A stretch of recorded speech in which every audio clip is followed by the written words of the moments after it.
Good morning, Howard Owens with the Batavian here. This morning we have on the line for another live interview is Pastor Marty Macdonald. Pastor, how you doing? I'm doing great. Good. Howard, how are you? Good to see you, Marty. Good to see you. It's great to be able to talk to you. You are always such a leader in the community, and you got so much going on with City Church. I thought maybe you could just kind of first give us an update of how the coronavirus restrictions and whatnot have affected City Church, what you got, and what you have going for people.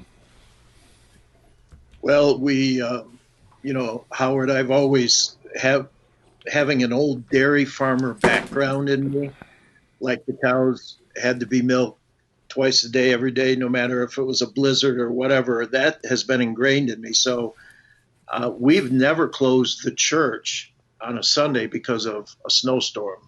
I think we have maybe once or twice on a Thursday. So this is all brand new for us. But we'd made the decision to do what the officials in our county had really asked us to do. I think it's the right thing to do. And we canceled having public meetings. In fact, our leader meetings were even doing on Zoom. So all of the group studies are on Zoom as well. And the Sunday morning services have been live Facebook, and we're going to be live on YouTube before long. It's just totally different. For me, as a communicator, I've done some television before, but not on a consistent basis from a church standpoint. But, we got a small nucleus that is helping us do that on Sunday, keeping our distance, obviously. And, we're making do. We're just doing the best we can, then staying in touch with people. I believe in, obviously, the physical distancing, but I think socially distancing is harmful to everyone, in particular in our culture, because I think in a time like this, people really need to stay connected. Phone calls. I mean, these devices, we've forgotten that they actually will make a phone call and you can talk to somebody on the other end. And so I think that's so vital right now. Our food pantry has remained open. We've changed that where nobody comes inside. We actually set a tent up outside. So Thursdays from 11 to 1, there are people that help do that, to bring the food out on the table, and then people walk by and they put it in their bags for them. So Thursdays 11 to 1 and Saturdays from 10 to noon, that's stayed open. And obviously, if anyone has had a need during the week, we're here to help whoever and however we can. So that's kind of where we are right now. How have members of your congregation been adjusting? I think in a big part, I think they've done extraordinarily well. There's some who are naturally introverts that say, well, this doesn't bother me at all. And then there's the extrovert group, which I am. It's been difficult on them not connecting. And then we have some people that they just don't buy into it at all, and they think that, we're overreacting to it. But I'm assuring people, and I want everyone to know that we take this very serious, and we're going to continually do everything we can to minimize anything else taking place. Obviously, at City Church St. Anthony's, through the course of a week, there could be 900 people intermingling together at any one time. So to us, it's important. We really want to help to keep that distance. We've never been here before. Yeah. Never. I would have never thought that a year ago or 5 years ago or 22 years ago, I think it'll be 23 years this Easter that we held our first gathering in our home. Never would I have thought that we will be entering an Easter where most likely we won't be together. We'll be looking at a camera again. You mentioned St. Anthony's, so that has become such a big part of the community. But and so many people depend on it. But I'm thinking that's all completely shut down now too. Is there anything you're Yeah. doing to help, serve the people that St. Anthony's had been serving? Well, my son Ryan has, endeavored to try to stay in connection and contact with as many as he can. Obviously, there's kids from all over the city that, show up there anywhere from there could be 75 to 175 at any given Tuesday, and so it's not been that easy, but pretty much they all have his cell phone number, and if anybody needs anything, we're here to help them with that in any way we can. So one thing, when you're talking earlier about, what you're doing technologically to adjust, you're a very thoughtful person, so I'll ask you a little more philosophical question. A lot of people, a lot of these Skype interviews that I've done with people, it's the first time they've used Skype. The interview they do with me is the absolute first time they do Skype. People are learning all kinds of new technology. We've seen the county legislature learn how to use Zoom, and they're conducting their meetings with Zoom now. Do you think, and for us, like twice now, we've bought our groceries online, which I always had them delivered, and that never particularly appealed to me. And now I'm like, oh, that's pretty easy. Do you see society changing through what we're going to be going through these next couple of months, and what sort of changes do you think, and then are there changes that are going to come long term for City Church? There definitely, our society definitely is evolving through this, but at the end of the day, there still is a desire for interaction with other people. These Facebook lives that we've been doing have been, some of them have had 4,000 views to them. I've had people contacting me. I've traveled all over the world. So I've had people in Indonesia, I've had people in Germany and Ireland that have, reached out to me, said, I saw you doing the message online. It was wonderful. So from that standpoint, I think there's going to be even a wider scope of influence from our position. But then there'll be people, I'm sure, that will grow accustomed to, sitting in their living room, putting it up on their big screen TV and having church that way. And, that's okay. But we cannot get away from the fact that people need one another. When somebody gets sick, they don't call somebody on a television. If they're in this community, they're going to, if they're a part of our church or another church, they're going to call that pastor or leader or lay leader in that church. They need that person to come and help them. It won't work via Zoom or Facebook Live. They're still going to need that interaction.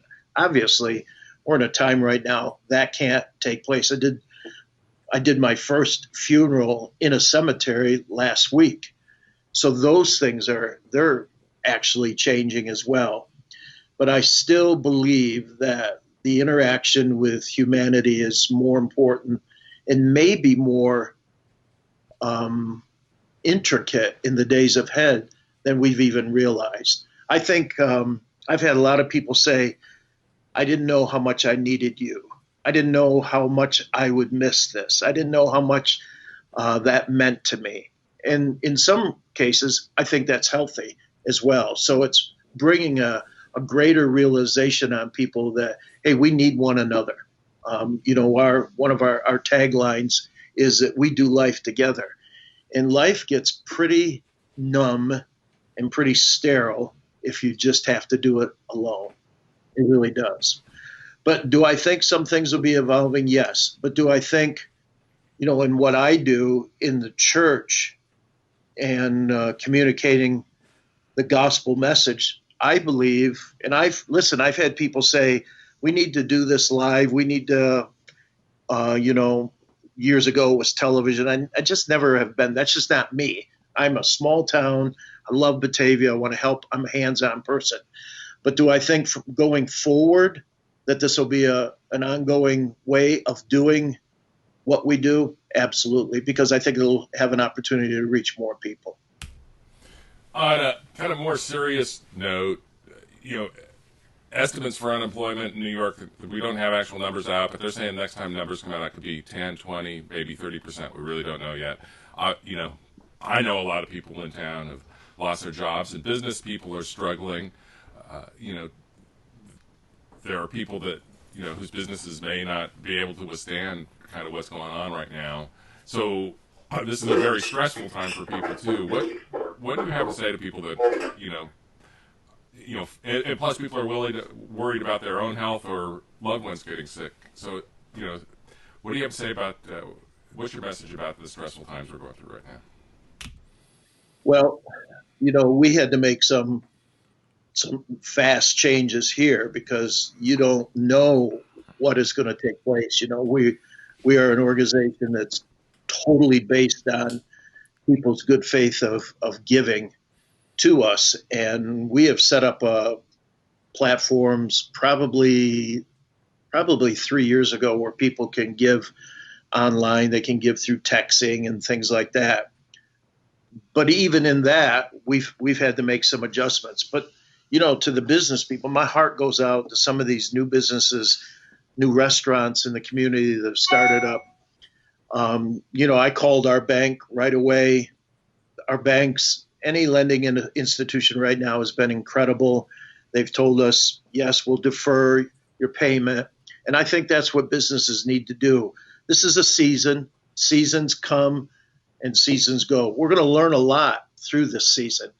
I believe it'll help us to prepare. And for many, I think an entrepreneurial spirit will be rising in the midst of this to see, here's an area that we never really thought about. I saw Eli Fish this past weekend. They had a little tent set up, stop by, and people were pulling up there. Main Street Pizza, people pulling up. Obviously, it's not the same as those restaurants being full, but there has to be some choices made. But in the middle of that, you've got to hold on to peace in your heart. You can look to everything that this is so bad, this is so rough, what are we going to do? Or you can look to the fact that, hey, we're going to get through this. We're going to get to the other side of it. I read a scripture yesterday in church out of Psalms 30, verse 5. It says, weeping will endure for a night, but joy comes in the morning. There is a season to everything. Ecclesiastes says there's a season to be born, there's a season to die, there's a season to laugh, and there's a season to cry. So everything is on a cycle. Everything is on a season. This will be too. And, the only thing I can tell people that they're stressed out, they're worried, you're going to get through this. We're going to get to the other side of it. If it was 50 years ago, I don't know what. Can you imagine what this country would be 50 years ago? But we're here, and we need one another. And I just want to encourage anybody that's watching, you're going to get through it. It's a season. You can make it. You got to look for something good. You got to focus on, some better things and maybe the negative that's all around you. And I'm a news junkie. I am a news junkie. But a steady diet of it right now, it's rough.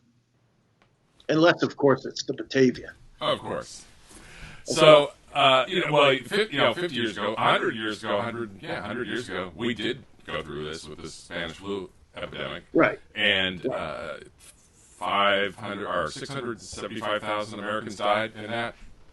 And I think about sometimes how things are different now, and we've already kind of touched on this. Just even 10 years ago, we couldn't have ordered groceries and had them delivered online. We couldn't. The technology we're using right now is at best primitive and hard to use, and not distributed throughout society. Everybody can have Skype now. 10 years ago, that wasn't possible. Not every device could support it. So, and Facebook Live. It's a way that Facebook Live. So there's like some blessings that we're dealing with this.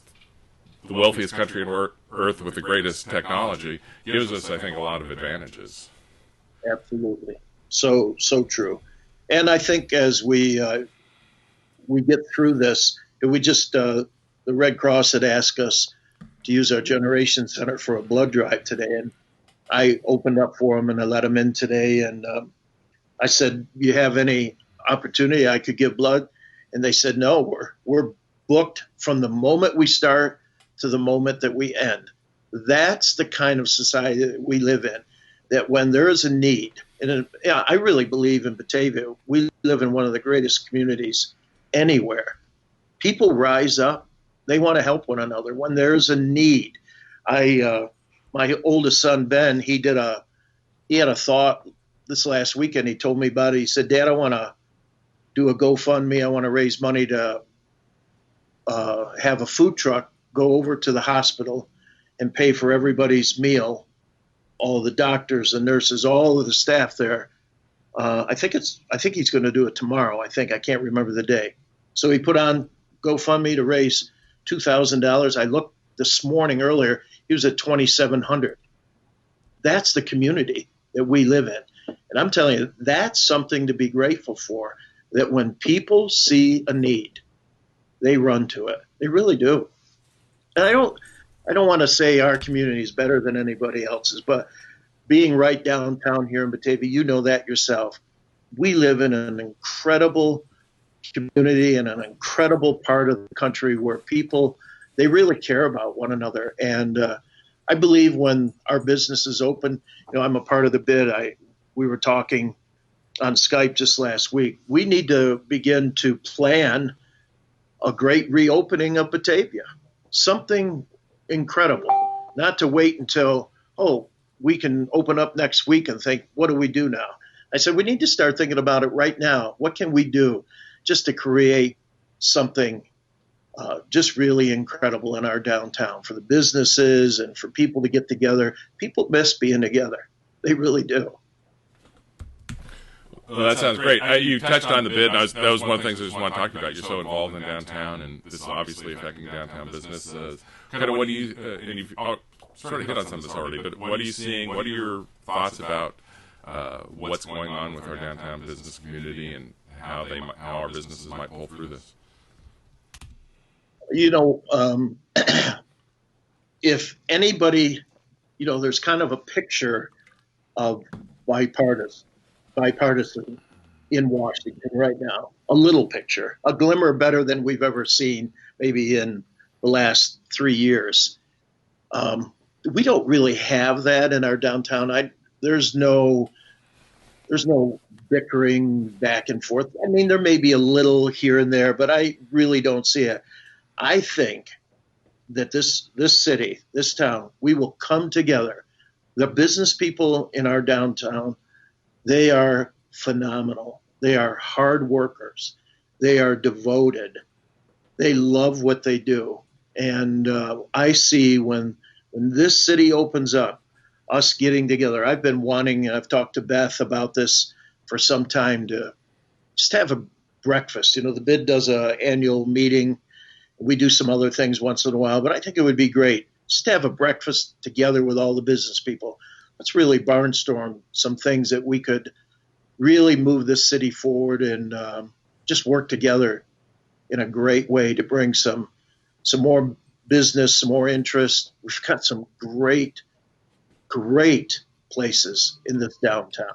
My wife and I, my grandkids, walked the new Ellicott Trail last week. It starts over on Seven Springs, goes up behind that new development off of Route 5, crosses 5, goes around by the Stonewash over there in DeWitt Park, then goes down some back streets through the cemetery, up Ellicott Street, and then kind of cuts in across and goes next to the Salvation Army and ends up all the way out by where the Daily News.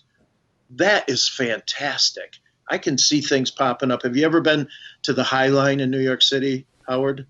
No, I haven't. You need to do that. It's like a path, but it's built on a former railroad that was above the city, and now it's just full of plantings and people, and it's just amazing. We have some opportunities in the city like we've never had before. I wish I was 30 years younger right now so I could just see and enjoy what's going to happen, because great things they're really going to happen.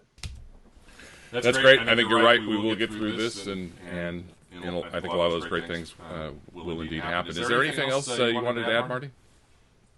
Howard, I appreciate you, and I appreciate our city, our officials, the people in the county, Department of Health, our nurses, our doctors, our first responders. They're all amazing, amazing people. I want everybody to know, if you're part of that crew, we're praying for you and believing safety on your life. I heard this morning we're at 8 infected now in a county, although the state says there's 9. I pray that we'll hold it at that, and I pray that those people will make that through. And we're here as a church. I don't want nothing from you, but if we can help you, you can go onto our website, thecitychurch.com, or just go on our Facebook page. We're there. Send us a message. We're there to help. Well, that's great. And I know you got a lot of resources. I'd encourage anybody who sees somebody to talk to or just reach out to. I know you'll be there for them.